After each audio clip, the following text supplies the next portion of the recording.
వాటిని పునరుద్ధరించి ఈరోజు kite festivals Sankranti పండుగ సందర్భంగా మనం నిర్వహించుకుంటున్నాం. ఈరోజు నూతన ఛాలెంజెస్ని ఎదుర్కోవడానికి పోలీస్ వ్యవస్థని మనము బలోపేతం ఏ విధంగా చేసుకుంటున్నామో ఇప్పుడు రాష్ట్ర ప్రభుత్వం రోడ్డు ప్రమాదాలను కూడా ఒక తీవ్రమైన సమస్యగా గుర్తించినాం. సరిహద్దుల్లో యుద్ధంలో చనిపోయే సైనికుల కంటే ఎక్కువ ఈరోజు రోడ్డు ప్రమాదాలలో చనిపోతున్నారు. మా సహచర మంత్రివర్గ మిత్రులు కోమటిరెడ్డి వెంకటరెడ్డి గారి కుమారుడు రోడ్డు ప్రమాదంలో చనిపోయి ఈ రోజుకి కోమటిరెడ్డి వెంకటరెడ్డి గారు ఆ దుఃఖం నుంచి తేరుకోలేకపోయిండు.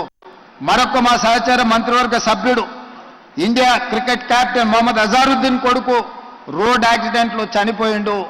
వారు కూడా ఈ రోజుకు ఆ దుఃఖం నుంచి తేరుకోలేదు. బాబు మోహన్, కోట శ్రీనివాసరావు లాంటి సినిమా కళాకారుల పిల్లలు కూడా రోడ్ యాక్సిడెంట్లలోనే చనిపోయినారు. ఈ మధ్యకాలంలో పోలీసు అధికారులు కూడా రోడ్డు ప్రమాదాలలో చనిపోయినారు. రోడ్డు ప్రమాదం మన తప్పిదం వల్ల జరగకపోవచ్చు, ఎదురున్నవాడు తప్పు చేస్తే కూడా శిక్ష మనకు పడే అవకాశం ఉంది. దీనికి ప్రధానమైన కారణం మైనర్లు ఇంట్లో తల్లిదండ్రులు వాహనం ఇవ్వడం వల్ల రోడ్డు మీదకి వచ్చి అవగాహన లేకుండా వాహనాలు తోలడం. 2 డ్రంక్ అండ్ డ్రైవ్. వాళ్ళ సంతోషం కోసం, క్షణికమైన ఆనందం కోసం వాళ్ళు చేసే పార్టీలో లేకపోతే ఇతర వ్యసనాల వల్ల తాగి బండి నడపడం వల్ల వాళ్ళకే కాదు ఎదురుగా ఉండే వాళ్ళకు కూడా ఈరోజు ప్రమాదం జరుగుతున్నది. కాబట్టి ఈరోజు మైనర్లు బండ్లు నడపడం లేదా డ్రంక్ అండ్ డ్రైవ్లో బండ్లు నడిపే వాళ్ళని నియంత్రించాల్సిన బాధ్యత పోలీసుల మీద ఉన్నది. వాళ్ళ మీద కఠినంగా కూడా వ్యవహరించాలి. స్పీడింగ్తోని మీరు చలానాలు వేస్తున్నారు, కానీ సంవత్సరం అయిన తర్వాత డిస్కౌంట్స్ ప్రకటిస్తున్నారు. దానివల్ల ఎలాగూ తగ్గిస్తారు కదా, మళ్ళీ చూద్దాంలే అన్న వ్యవస్థ ఈరోజు ఒక సమస్యగా మారింది. అందుకే పోలీస్ సిబ్బందికి శాఖకు నేను సూచన చేస్తున్నా, ఈ చలాన్స్ వెయ్యడం అనేది వెయ్యకుండానే నియంత్రించి వాళ్ళకు అవగాహన కల్పించాలి. తప్పని పరిస్థితిలో ఎవరి మీదైనా చలానా వేస్తే ఒక్క పైసా తగ్గించకండి. మూడవది, వాళ్ళ బ్యాంక్ అకౌంట్స్తోని డైరెక్ట్గా డిపార్ట్మెంట్కి సింక్రనైజ్ చేయండి.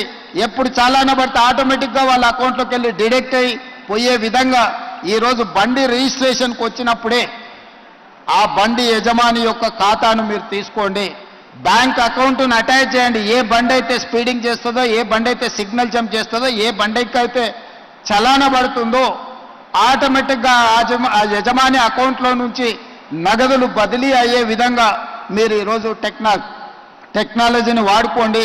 బ్యాంకులను కూడా సమన్వయం చేసుకోండి. లేకపోతే ఈ ప్రమాదాలను నియంత్రించడం కష్టమవుతుంది. ఇలాంటి ప్రమాదాలకు పాల్పడే వాళ్ళ పట్ల కఠినంగా వ్యవహరించాలి.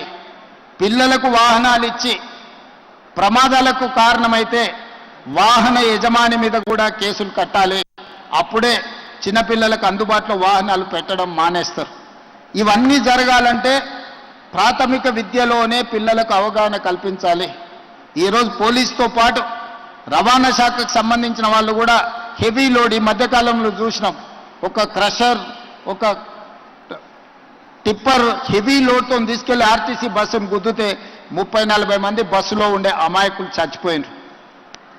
అంటే ఇట్లాంటివి మనకు సంబంధం లేకపోయినా, మనం తప్పు చేయకపోయినా ఎదురుగుండే వాళ్ళు తప్పుల వల్ల మన ప్రాణాలు కోల్పోతున్నాం. దీన్ని నియంత్రించాల్సిన బాధ్యత ప్రభుత్వం మీదనే, రవాణా శాఖ, పోలీస్ శాఖ సిబ్బంది మీద ఉన్నది. అందుకే రవాణా శాఖ, పోలీస్ శాఖ ఈరోజు ఒక అవగాహనతో ముందుకు వెళ్ళాలి.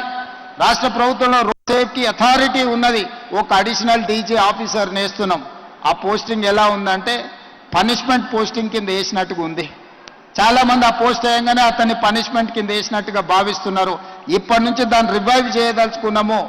ఈరోజు ఏదైతే ట్రాఫిక్ పోలీస్ డిపార్ట్మెంట్ ఉందో కన్సర్న్ కమిషనర్స్ దగ్గర ఒక వింగ్ కింద పనిచేస్తుంది.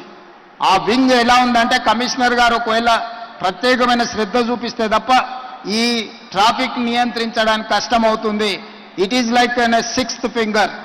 అట్లా కాకుండా అడిషనల్ డీజీ స్థాయిలో డీజీపీ తర్వాత ఈ రోడ్ సేఫ్టీ అండ్ ట్రాఫిక్ కు సంబంధించి DGR additional DG cadre officer నేసి కంప్లీట్గా ఒక స్ట్రక్చర్ను తయారు చేసి ఎక్కడ కూడా సిగ్నల్ జంప్ చేసినా, స్పీడింగ్ చేసినా, ఎక్కడైతే ట్రాఫిక్ జామ్లు ఉన్నాయో, ఫ్రీ లెఫ్ట్ ఎక్కడైతే ప్రాబ్లం అవుతున్నదో అన్ని సీసీ కెమెరాలు పెట్టి అన్ని కార్పొరేషన్ మున్సిపల్ కార్పొరేషన్స్ ఏరియాలో హైదరాబాద్ నగరంలో ఆల్రెడీ మనం గూగుల్ సంస్థతో ఒక ఎంఓయూ చేసినాం ఈ ట్రాఫిక్ సిస్టమ్ అంతా స్టడీ చేసి ఫీడ్బ్యాక్ ఇవ్వడానికి.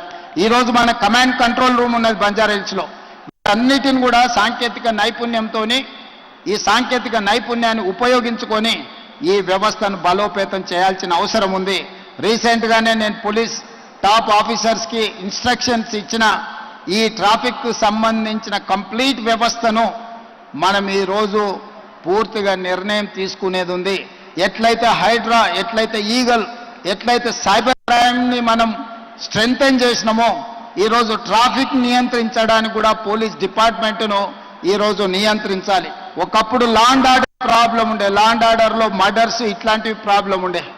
ఈరోజు లా అండ్ ఆర్డర్ కాదు, ట్రాఫిక్లో జరిగే యాక్సిడెంట్స్ మర్డర్స్ కంటే ప్రమాదమైనాయి.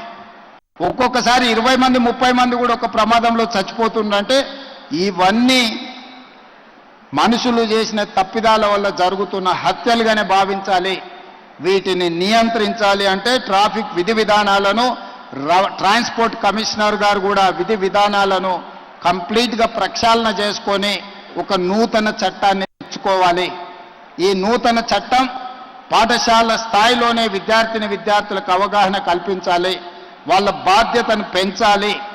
ప్రతి వీక్ ఒకసారి స్కూల్లో, ప్రతి వీకో ప్రతి నెలకో స్కూల్స్తో కోఆర్డినేషన్ చేసుకొని ఆ పిల్లలని సిగ్నల్ వ్యవస్థ మీద అవగాహన కల్పించే విధంగా, ట్రాఫిక్ను నియంత్రించే విధంగా వాళ్ళని రోడ్డు మీద వాళ్ళను ఒక క్రమశిక్షణ కలిగిన భారతీయులుగా తీర్చిదిద్దాల్సిన అవసరము అధికారుల మీద, రాష్ట్ర ప్రభుత్వం మీద ఉన్నది.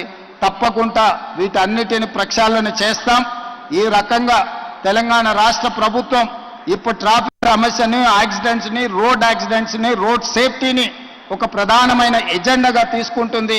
దీనికి విధి విధానాలు రూపొందించి క్రమశిక్షణ కలిగిన అధికారులకు బాధ్యత ఇచ్చి దీని ఒక టాప్ ప్రయారిటీ టాస్క్ కింద తెలంగాణ రాష్ట్ర ప్రభుత్వం తీసుకుంటుంది.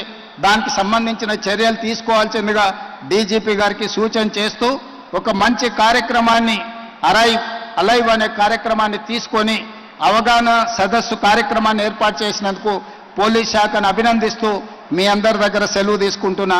ధన్యవాదాలు. గౌరవనీయులైన ముఖ్యమంత్రి వారికి ధన్యవాదాలు. I request Honorable DGP to felicitate Honorable CM and Honorable Minister with mementos. అందరూ దయచేసి నిలబడాలి. అందరం కలిసి జనగణమన పాడదాం ప్లీజ్.